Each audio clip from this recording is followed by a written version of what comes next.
পল্লবীর যে রামিসা, মানে মানুষ কত মানে নির্দয় এবং কত নিকৃষ্ট পর্যায়ে নামতে পারে, তার একটা উদাহরণ হচ্ছে এই মেয়েটি।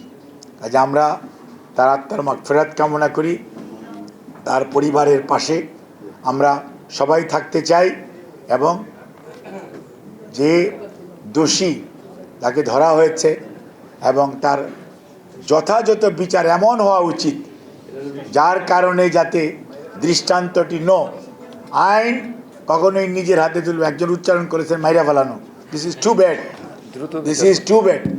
আইনকে তার নিজস্ব গতিতে চলতে দিতে হবে এবং দৃষ্টান্তমূলক শাস্তি নিশ্চিত করতে হবে, সো দ্যাট এইরকম অপরাধের পুনরাবৃত্তি ঘটানোর চেষ্টা অন্য কেউ করার দুঃসাহস না দেখায়।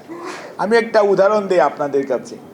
এক সময় এই দেশে অ্যাসিড ভায়োলেন্স খুব বেশি ছিল।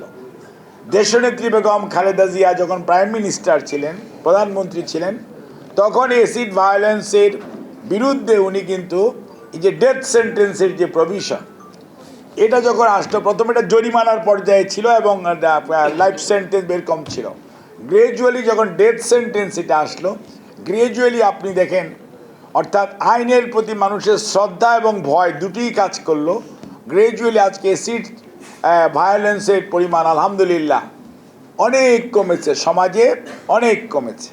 কাজেই বর্তমান সরকার, বর্তমান প্রধানমন্ত্রী গত কয়েকদিন আগেই এই regarding the child abuse and women abuse, এটার বিরুদ্ধে উনি বর্তমান সরকার একদম জিরো টলারেন্সে যাচ্ছে এবং সেই জন্যই যেমন আপনার আইন সহায়তা অধিদপ্তর হয়েছে একটা, এটা কিন্তু আগে আইন সহায়তা কেন্দ্র ছিল, এখন এটা অধিদপ্তর হয়েছে এবং এটা মাল্টি সেক্টরাল অ্যাপ্রোচ হচ্ছে। অর্থাৎ এখানে শিশু এবং মহিলা বিষয়ক মন্ত্রণালয়, সমাজ কল্যাণ মন্ত্রণালয়, আইন কী বলছে ল এনফোর্সিং অথরিটি, ম্যাজিস্ট্রেসি এবং এনাদের সমন্বয়ে এবং আইন মন্ত্রণালয় এটা লিড মিনিস্ট্রি হিসাবে দায়িত্ব পালন করবে, যাতে কোনো অবস্থাতেই কোনো ধরনের abuse, what ever the nature it may be, অর্থাৎ সবসময় যেটা সেক্সুয়াল অ্যাবিউজ হতে হবে, নট নেসেসারি, এটা যে কোনো টাইপের অ্যাবিউজ টু দি চিলড্রেন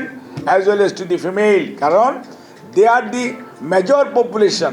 এই দেশে 180 মিলিয়ন মানুষ হলে তার মেজরিটি পপুলেশন হচ্ছে মোর দেন 50% উইমেন, অ্যান্ড আপনার নিয়ারলি পুরুষ এবং মেয়ে যদি ধরি, দ্যাট ইজ 32 to 34% বাচ্চা হচ্ছে 1 থেকে 18 বছর বয়স। কাজ এই যে মেজর গ্রুপ অফ পিপুল, এই গ্রুপ অফ পিপুলকে রাইটস অ্যান্ড প্রিভিলেজকে আপনার সত্যিকার অর্থে এস্টাবলিশ করা এবং তাদের এটাকে রক্ষা করা, এটি বর্তমান সরকারের, বর্তমান প্রধানমন্ত্রী একটি আমাদের নির্বাচনী অঙ্গীকারের এটি একটি অন্যতম স্তম্ভ।